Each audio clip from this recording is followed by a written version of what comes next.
It's a big investment, there's no doubt about it, but thankfully we have a fan base and a scale of success in the marketplace where we can throw every resource that we have at this thing, and that's what it takes to make a great game that's not only cross-generational but cross-platform on both generations. So when you're making it for the current generation, you want it to be the best game on the current generation. That's where the majority of players will still be playing when Ghost comes out, and you also want to set the standard for the next gen. So that's why you heard us mention not just Infinity Ward, who's leading the charge on this thing, but the teams at Raven and Neversoft are throwing in. The Beachhead Studios team is, doing the second screen in the meta game with Clan Wars. So, it takes a lot of talented people to pull off a game of this scale, and a console transition year, you've got to throw everything you got at it. We have a huge community, and we want to keep them together, and we want to make it as seamless and frictionless as possible when they upgrade to the next gen. And people invest a lot of time into this game. They invest a lot into their levels and their accomplishments, and certainly a lot of money if they're buying a season pass into their content. So we wanted all that to go with you when you upgrade to the next gen. So we were able to work with the first parties and make that happen.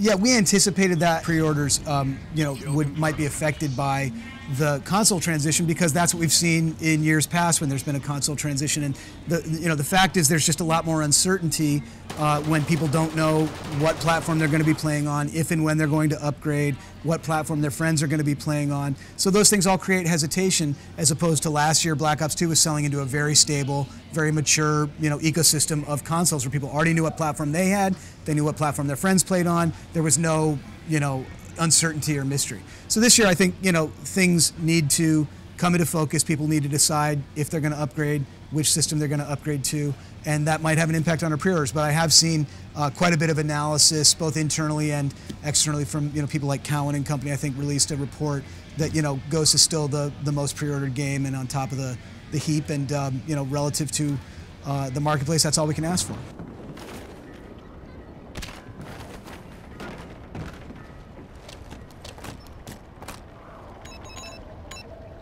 Actually, if you look statistically at past console transitions, it's the biggest franchises that have actually fared the best through the transition. So last time was actually the more statistical anomaly that we were able to, use the console transition as an opportunity to really grow. And by the way, Call of Duty didn't really grow to the phenomenon that it is until probably, COD 4 Modern Warfare. That was the first one, if memory serves, that was probably the first one to crack the 10 million mark and really become that thing that it is today. And that didn't happen for a few years into the console cycle. So, if you look at, if the past is the best indicator of the future, which sometimes it is, the franchises that are established are the ones that tend to fare the best. Now look, we're not taking anything for granted.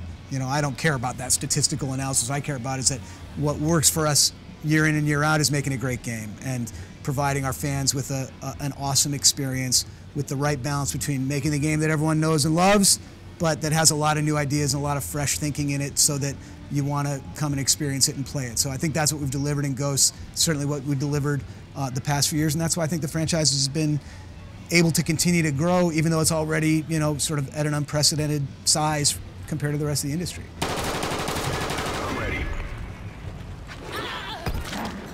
The driving force behind us bringing Ghost to the Wii U is the same as every other platform, which is we want to do everything we can to make the first party successful. Obviously, if they're successful, that's good for our business. That's that's been our strategy in the past. We've been a very kind of platform agnostic company. We generally try to be wherever our gamers want to play. So we thought if our content can help the Wii U and Nintendo gain some momentum, then we wanted to do that.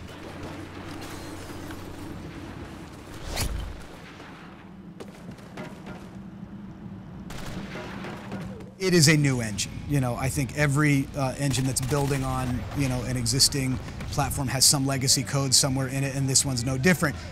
But, you can see, hopefully on the screen, the results. It's a very different engine that allows, very different capabilities in terms of lighting, in terms of atmospherics, in terms of audio, in terms of animation.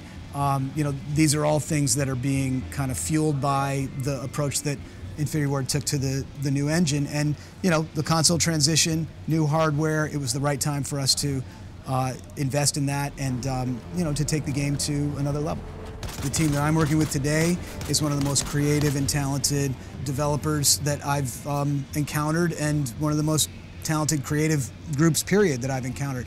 A lot of the people who are at Infinity Ward have been there from the beginning, have been there for each and every installment of Call of Duty. So there's an old guard that grew up with the franchise and contributed to making into what it is. And then also we've been able to draw a lot of new talent into the studio because there's a wide variety of people who want to be involved with Call of Duty, and they come both from within the gaming world, from other top studios, and they come from places like Pixar as well, and Hollywood, where they want to apply what they know how to do to the world of games because they're themselves gamers. And we're seeing just tremendous depth and variety of talent in the Infinity Ward team, and I think the results speak for themselves in the game.